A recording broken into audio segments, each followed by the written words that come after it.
Welcome to Inside British Royals. This is your exclusive look inside the world's most famous family.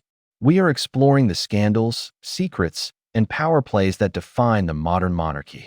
If you are new here, please do well to hit that subscribe button for more updates. In the glittering and often treacherous world of the British aristocracy, loyalty is a currency and public image is everything. For Sarah Ferguson, the Duchess of York, just Fergie to the world, navigating this reality has been a lifelong balancing act. Once a vibrant, if controversial, addition to the royal family, her life outside the palace walls has been a roller coaster of PR triumphs and devastating scandals. But nothing could have prepared the public for the story of her double life. It's a story contained in a series of secret emails that would expose a troubling allegiance, a desperate financial situation, and a staggering hypocrisy that threatened to unravel her carefully constructed comeback. This is the story of how a duchess, in the shadow of the world's most infamous sex offender, played a dangerous double game, and the two-faced correspondence that has now come back to haunt her. You have always been a steadfast, generous, and supreme friend to me and my family. These were the words Sarah Ferguson wrote privately to convicted sex offender Jeffrey Epstein in April 2011. She went on to say, "I must humbly apologize to you." But publicly, just weeks before, she had presented a face of utter condemnation. In an interview, she had stated unequivocally, "I abhor pedophilia and any sexual abuse of children. I will have nothing ever to do with Jeffrey Epstein ever again." The contradiction is stark.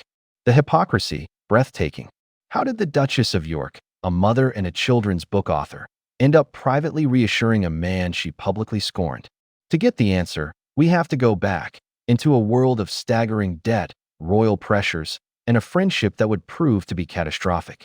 To really get why Sarah Ferguson got tangled up with Jeffrey Epstein, you have to look at the financial mess she was in for decades. When she and Prince Andrew divorced in 1996, she claimed the settlement was lean, just £15,000 a year. But senior officials later suggested the reality was far more substantial, including hundreds of thousands in cash and funds for a house. Whatever the true amount, Ferguson herself repeatedly pointed to her own work as her main source of income. She became a spokesperson for Weight Watchers, wrote children's books, and produced documentaries. By all accounts, she was a hustler, constantly seeking new ventures to stay afloat. But her business since often failed her. In 2009, her American lifestyle company, Hartmore LLC, collapsed, leaving her with significant debts. By 2010, the situation was dire. Tabloids were filled with stories of her impending bankruptcy, with debts estimated to be between £2 and £5 million. She was reportedly juggling over 200 creditors and being sued for unpaid bills. This was the desperate backdrop against which her relationship with Jeffrey Epstein flourished. She'd been introduced to the well-connected financier in 1999 by her ex-husband, Prince Andrew, who had his own controversial friendship with Epstein. In the years after Epstein's 2008 conviction for soliciting a minor for prostitution, a time when most people were running for the hills, Ferguson's communications show her drawing closer. Newly released Epstein files paint a vivid picture of this deepening reliance. The emails reveal a woman walking a tightrope. She needed money, and Epstein had it. While Epstein was still under house arrest in 2009, Ferguson was in contact. By October, she was making an explicit plea. She urgently requested £20,000 to cover her rent. The language she uses is startling in its affection and desperation. In one message, she effusively calls him the brother I have always wished for. In another, from January 2010, she seems to be asking for a much larger sum, requesting $50,000 or $100,000 to help get through the small bills that are pushing me over. The emails are a toxic mix of flattery and financial appeals. On January 30th, 2010, she wrote to him, "I am at your service. Just marry me." It might have been a joke, but it was one steeped in the grim reality of her situation. The most notorious transaction came to light in early 2011. It was revealed that it had been arranged for Epstein to pay £15,000 of Ferguson's debts to a former employee, a payment reportedly facilitated by Prince Andrew's office. This was the final straw. The media firestorm was immediate and intense. Here was the mother of two princesses, whose public image was built around children's charities, taking money from a convicted sex offender. The pressure forced her into a public act of contrition.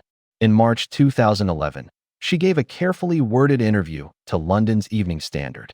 She called taking the money a gigantic error of judgment. She stated, "I abhor pedophilia and any sexual abuse of children," and promised to repay the money and sever all ties with Epstein forever. To the world, it looked like a final break. She appeared contrite and resolute. But behind the scenes, a very different story was unfolding. The public condemnation had infuriated Epstein, and he was about to make his move. The ink was barely dry on her public condemnation when Sarah Ferguson received a terrifying response. Jeffrey Epstein, a man known for his vindictive nature, was threatening to sue her for defamation. According to Ferguson's spokesperson, the threat came in an aggressive, Hannibal Lecter-style phone call in which Epstein threatened to destroy her. The specific offense was her public statement associating him with pedophilia. Panicked, and on the advice of her lawyers, Ferguson took an action that would stay secret for over a decade. On April 26, 2011, just weeks after vowing to never speak to him again, she composed an email to the man she had just publicly disowned. Sent from a personal account, the email was a masterclass in groveling. "I know you feel hellaciously let down by me from what you were either told or read," she began, "and I must humbly apologize to you." She then made a critical clarification. "As you know, I did not, absolutely not, say the P word about you, but understand it was reported that I did." The secret was finally blown open in September 2025. British tabloids published the damning 2011 email in full, sending shockwaves through the public and the palace. The ghost of Jeffrey Epstein, long a specter haunting Prince Andrew, had now fully enveloped his ex-wife. The fallout was swift and brutal. The very career she claimed she was protecting was now in tatters. Charitable organizations that formed the bedrock of her public life began to desert her. Julia's House, a children's hospice, was one of the first, stating the correspondence made it inappropriate for her to continue as a patron of the charity.